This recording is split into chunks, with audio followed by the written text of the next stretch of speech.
আসসালামু আলাইকুম রহমতুল্লাহি ওয়া বারাকাতুহু। সুপ্রিয় দর্শক শ্রোতা, আমি আপনাদেরকে এখন যে জায়গাটি দেখাচ্ছি সেটি হচ্ছে নারায়ণগঞ্জ জেলার রূপগঞ্জ থানার হিন্দান এলাকা। এখানে একজন জগৎ বিখ্যাত আল্লাহর ওলি শুয়ে রয়েছেন, যিনি সম্রাট আকবরের সময় এই জায়গাতে সমাহিত হয়েছেন। ওনার একটি ঘটনা রয়েছে। বাদশাহ আকবর, যিনি সম্রাট আকবর নামে পরিচিত, তিনি একবার শিকার করার জন্য বের হয়েছিলেন।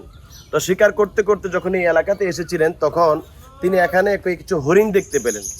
তখন হরিণ শিকার করার জন্য যে সময় তিনি চিন্তা করলেন, তখন একজন মজ্জুব লোককে দেখতে পেলেন, যাকে পাগলের মতো দেখা যায়।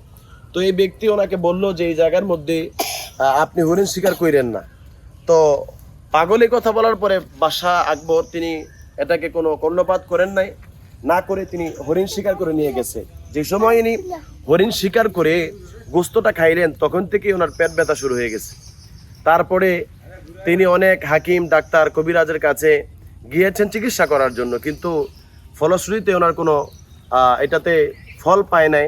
ওনার কোনো চিকিৎসার কারণে উনি আরোগ্য লাভ করে নাই। পরবর্তী সময় ওনার সেনাপতি ওনাকে বলতেছে যে সম্রাট আকবর, আপনি যেই জায়গা থেকে হরিণ শিকার করেছেন, ওই দরবেশ তো আপনাকে নিষেধ করেছিল ওই জায়গা থেকে হরিণ শিকার করার জন্য। তো আপনি ওনার ওখানে যাইলে হয়তো বা আপনার এই পেট ব্যথা কমতে পারে। তিনি এখানে আসছেন, আইসা দেখছে যে এই আল্লাহর ওলি ইনি এই জায়গার মধ্যে নেই, অন্য জায়গার মধ্যে। তো সেই জায়গার মধ্যে উনি যে সম্রাট আকবর বলতেছে যে আমি আসলে আপনার কথা শুনি নাই, আপনার কথা না শুনে আমি এখানে কিছু হরিণ শিকার করেছিলাম, সেই জন্য আমার এখন থেকে পেট ব্যথা, আপনি আমাকে এই পেট ব্যথা থেকে একটু পরিত্রাণ করার ব্যবস্থা করে দেন। ওনাকে অনেক কাগতি মিনতি করার পরে এই আল্লাহর ওলি, যার নাম হচ্ছে আল হাদি রহমতুল্লাহ আলাই, এই আল হাদি রহমতুল্লাহ আলাই, তখন তিনি একটি দুব্বা উঠিয়ে দিয়ে বলছিল সম্রাট আকবরকে, নে তুই এটা খা।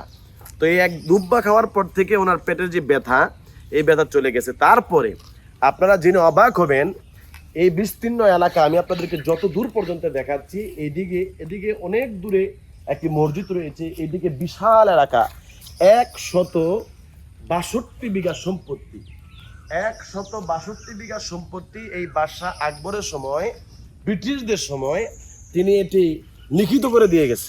এখানে ইচ্ছা করলেই কেউ এটার মধ্যে কোনো ক্ষমতা খাড়াইতে পারবে না। এই সম্রাট আকবরের সময় এই আল হাদি রহমতুল্লাহ আলাই জবরদস্ত একজন ওলি। আমি এখানে প্রায় সময় জিয়ারত করার জন্য আসি। ইনি জিন্দা ওলি, আল্লাহ তো মরে না। এবং এই জায়গাটাতে যারা আসেন, অনেক মানুষ, অনেক ভক্তরা প্রত্যেক দিনই আসে। বিস্তীর্ণ এলাকা সম্রাট আকবরের সময় ইনি লিখিয়ে দিয়ে গেছে। কাজেই আমি আপনাদেরকে বলবো, যারা আমার ভিডিওটা দেখতেছেন, আপনারা আল্লাহর ওলির জিয়ারতে আসবেন, এ আল হাদি রহমতুল্লাহ সোহবতে আসবেন। ইনশাআল্লাহ তাআলা ফিদ দুনিয়া ওয়াল আখিরা, দুনিয়া এবং আখিরাত আপনাদের জন্য কামিয়াবি নসিব হবে ইনশাআল্লাহ তাআলা। আল্লাহ পরবর্তী সময় আমাদেরকে যেন আবার অন্য কোন আল্লাহর ওলির দরবারে এবং বারবার আল হাদি রহমতুল্লাহ দরবারে আসার তৌফিক দান করে। ওমা তৌফিক ইল্লা বিল্লাহ। আসসালামু আলাইকুম ওয়া রাহমাতুল্লাহি ওয়া বারাকাতুহু।